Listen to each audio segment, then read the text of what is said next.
What is up, guys? It's Jesse here from Matt Naps, and today we're back with another video breaking down the Rozenstruik versus Sakai fights. We've gone through all the prelims, and we did the women's flyweight fight, Montana De La Rosa versus Ariana Lipski.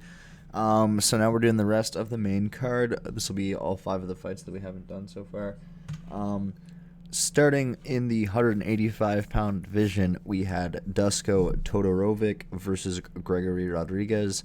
Really even fight. Rodriguez barely got the better of the fight pretty much the entire way through. These guys were really evenly matched. It was a really good scrap. But yeah, Rodriguez just kind of, barely scraped by the entire way through. He was just a little bit better in just about everything, and, he got that win. But yeah, not too much to say about the fight other than that. Really good performance by both guys. Good match.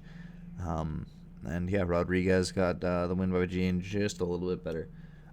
Moving on to the 170-pound division, we had Miguel Baeza versus Santiago Ponzinibbio.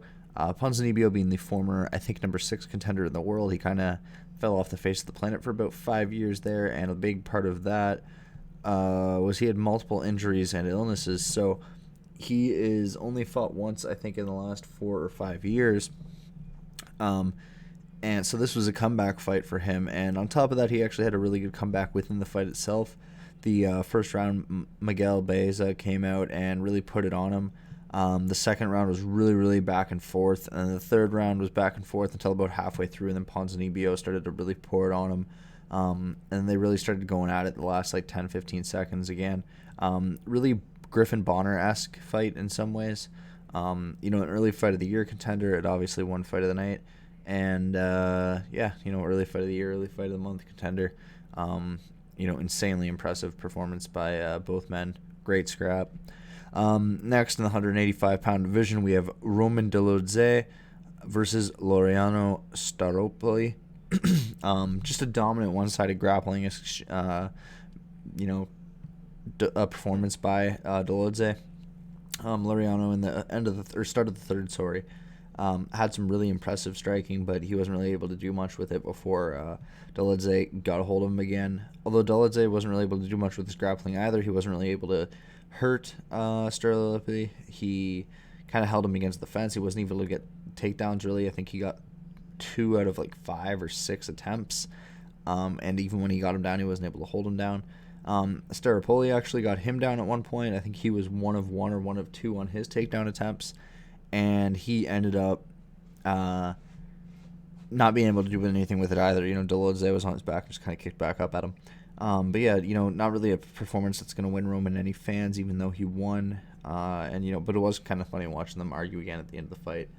And then, we've got the 2 big boy fights next, 2 heavyweight fights, the co-main and the main event. Walt Harris versus Marcin Tybura. Great start by Harris, came out strong. He always does. I don't even really think you can call him a one-round wonder. He's like a first half-round wonder. Really good punches, really good kicks. I think he caught him with 3 good high kicks. But Tybura, he was just too smart. He had too good of a chin. So even though he got rocked, he just kept his hands up in that high tie guard and, shot for 2 doubles. The first one put him against the fence and slowed Harris down a bit, and the second one actually put him on the ground. Once he got Harris to the ground, it was pretty one-sided. Harris was able to shrimp out at one point and kind of get to his knees, but then Tybura switched to the back, and then from there, Harris wasn't really able to do anything and just kind of rolled back onto his back and got beat down. If I was Harris's coach, I'd definitely get him wrestling or doing some jiu-jitsu or something because he really needs it. But yeah, impressive win for Tybura. And then the main event, we had Jorginho Rozenstruik versus Augusto Sakai, 2 kickboxers, although very different levels. Rozenstruik being one of the best kickboxers in the world, former K1 and Glory contender, where Sakai is kind of a average level kickboxer. He was never really a high level guy, and we kind of got exactly what we expected. There's a little bit of a feeling out process the first 4.5 minutes, and then Rozenstruik just started pouring it on him and knocked him out and really put him away, and that was the end of it.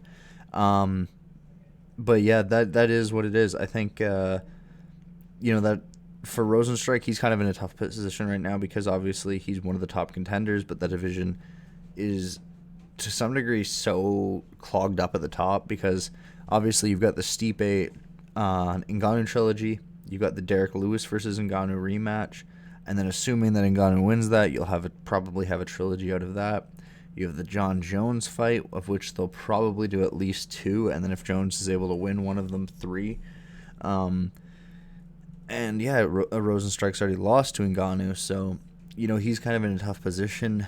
But then again, if Stipe or Lewis comes and beats Ngannou, then to a large degree that's the end of Ngannou, right? Because for Stipe that'd be the end of their trilogy.